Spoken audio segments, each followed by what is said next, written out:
Ever wonder what the head coach of the world's best women's rugby team does differently?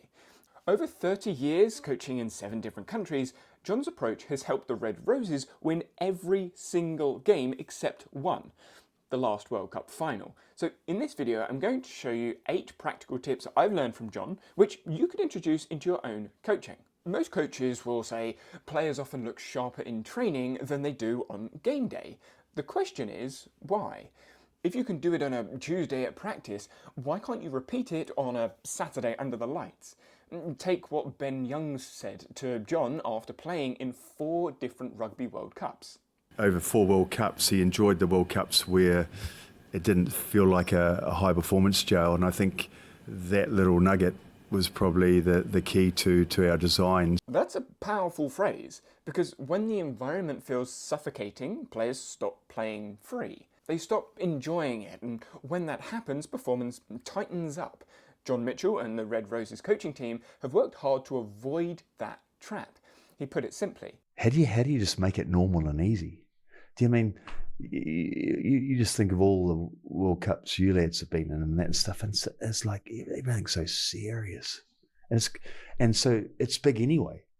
Yeah. So why make it any bigger than what it actually is? The best performances come when the game feels like an extension of training, not an audition where you're being judged. So how do you apply this? If you're coaching or even just playing around yourself, don't turn match day into a prison. Build in downtime, laugh, switch off, as one player put it.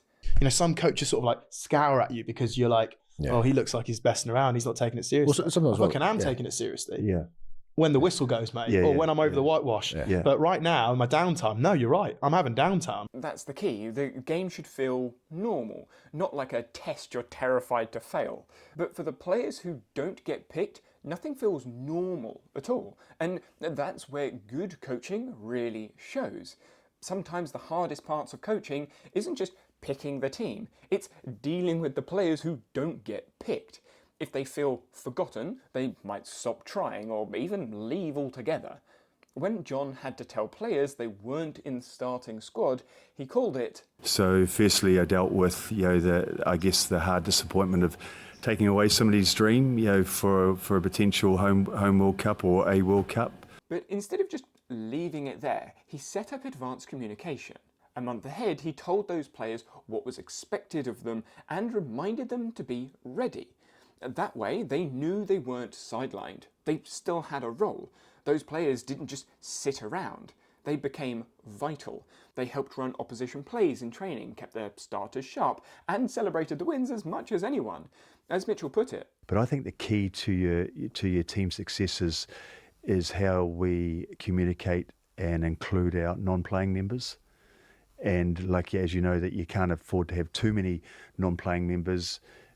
Because it's a difficult job to maintain. So how do they lead the opposition's plays? How do they win when the team wins? How do they not get a 10-second conversation and they get a valued conversation?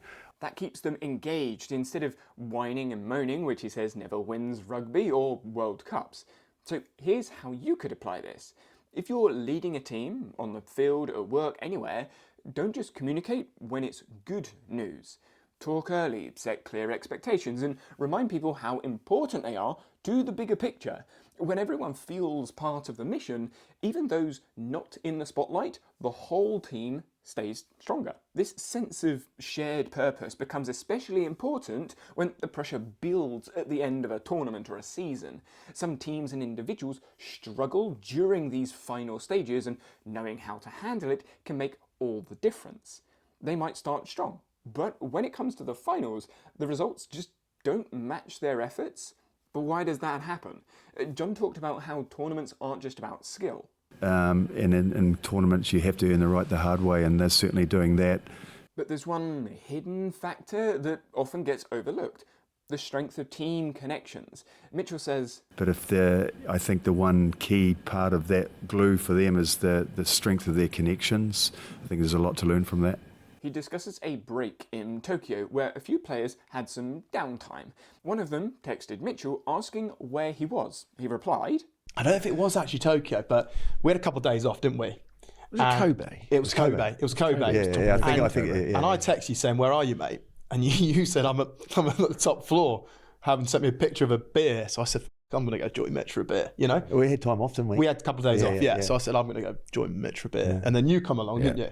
And was it Amala maybe? Yeah. And we're like, next minute, there's a few of us up there and we're having a beer and we're overlooking like top of the skyscraper, like getting them down us, like you're signing it to your room.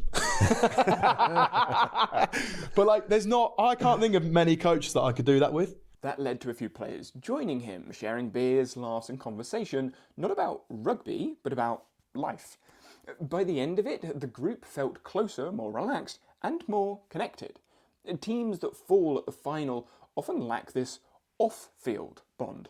Mitchell's Red Roses, on the other hand, excel because they invest in relationships, not just training. It's those small moments, talking, joking, sharing experiences that turn a collection of players into a real team. So how can you apply this? Make time to connect beyond the sport. Chat about hobbies, share stories, grab a coffee, or even have a casual drink together. Don't just talk strategy, talk life. These small efforts creates the glue Mitchell talks about and can be the difference between faltering at the end and finishing strong. Of course, it's important to keep the best safeguarding practices in mind. Protecting your team and yourself ensures that efforts pay off. Now, everyone loves being the best at something. Maybe it's sport or a game or even your job. But here's the problem. Once you become the best, people start studying you. They watch your every move, they copy your strategy, and soon they know exactly how to beat you. So the real question, how do you stay the best once you're at the top? The Red Roses went on a 30-game winning streak before John took over as head coach in 2023. Going into the Six Nations, he had a choice. Stick with what they know or change it up. Without giving it all away, we've gone from one extreme to the other. So I think you'll see more balance in our game, but I think we'll ask questions more of the opposition in 25. Instead of sticking to one strategy, he rotated players, tried new tactics, and kept the opposition guessing. The result? They won the Six Nations and won a dominant 11-try victory over the USA in the World Cup opener a few days ago. Mitchell's approach wasn't just about playing well, it was about developing other solutions to problems that may appear in game. And that's the secret. If you want to stay number one, you can't just play the same way. You have to keep people guessing because once they can predict you, they can beat you. But if you're unpredictable, they can't prepare. And that's how you keep your edge. So how do you actually do this? Rotate players to give different strengths a chance to shine. Mix up training drills so your team is prepared for multiple styles of play. Something I do in trampoline as an individual sport is to change up the different skills that they're doing. Try different game strategies in practice so your opponents never know exactly what to expect. Encourage creativity on the field. Let players make decisions instead of always following the same pattern over and over. The key is to stay flexible, keep people on their toes, because the moment you stop surprising others, you stop really growing. Being the best gets you to the top, but being unpredictable can keep you there, maybe even helping you get there. But what about the coaches at the top? Have you ever wondered how the best coaches keep getting better? You might think they just study game footage or rely on experience, but there's something else that makes a huge difference. John didn't stop learning once he became the head coach of the Red Roses. He said, I think the key, being an older bugger, is staying connected with younger coaches. I mean, like I'm connected with younger coaches now, and there's some really good younger coaches in the Premiership. I actually learn a lot off them. He continued regularly talking to other coaches, some who were just starting out, and some who had decades of experience. He has spoken about sitting down with young coaches who had a fresh approach to training drills. Another time he exchanged ideas with a veteran coach about handling high-pressure games. Each conversation gave him insights he might not have discovered on his own. The result? John became a more adaptable and innovative coach. By learning from both new and experienced coaches, he discovered strategies and ideas that helped his team perform at the best. And you don't need to be a paid professional coach to do this. Start by reaching out to someone in your field, someone new for fresh ideas, and someone experienced for guidance. Ask questions, share challenges, and listen. You'll pick up tips, perspectives, and that can transform the way you approach coaching or strengthen your current practice. However, sometimes as a coach, it feels like people just don't listen. You try to get through, but it's like your words don't stick. John went through the same thing. He said, When I first started out, I had one way. Right. Yeah. And I think, and I didn't have the tools, nor did I have the ability to be open, I think, to actually coach better. But also, I fell into the trap of outcome. back then he tried to coach everyone the same. Young players, older players, it didn't matter. But as he admits, And there's 3 different categories. Sometimes you get a group that's 19 to 23. They need a particular coach. Yeah. Then you get a 23 to 30-year-old group. They need a particular coach. And then when you get an aging group, they need a particular coach. that realization changed everything. Instead of pushing his way, he began asking, "Well, what does this player at this stage of their career actually need from me?" And when he did that, players started listening. He even learned to catch himself when he slipped back into old habits, saying, I've always been a good learner, Okay. but I got it wrong for 4 years. Okay. I focused on outcome. I got stuck. I thought I needed to prove to people that I could win again. So I fell into that outcome bubble, which is ugly to live in. And it's amazing. I'm still driven. I still understand the threat of coaching at this level. I probably just need to learn how to soothe or give myself a little bit of tender, loving care from time to time.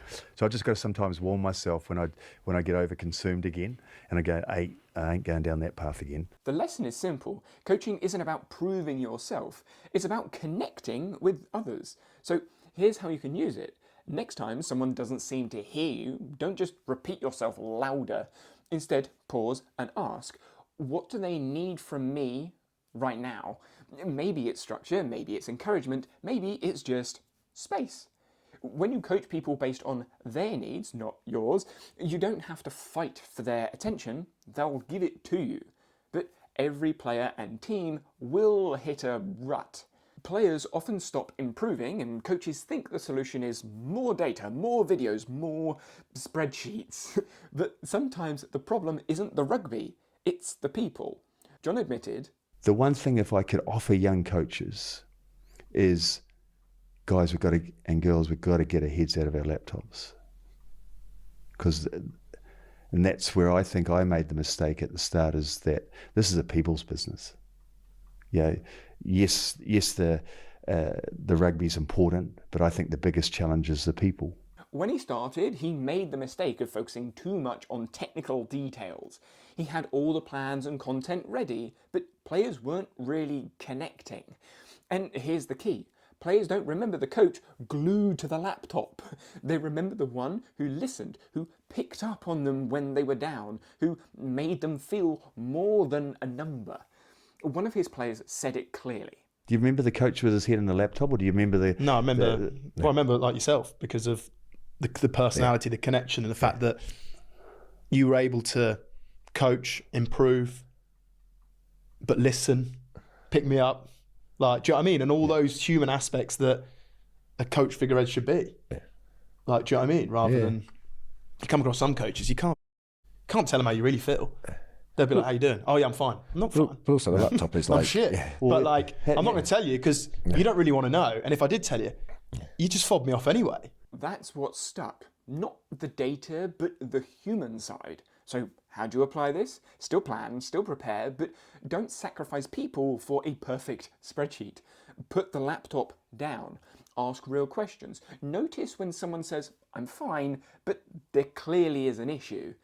Improvement comes from connection first, and the data only matters if the person behind it feels seen, which goes for other members of the coaching team.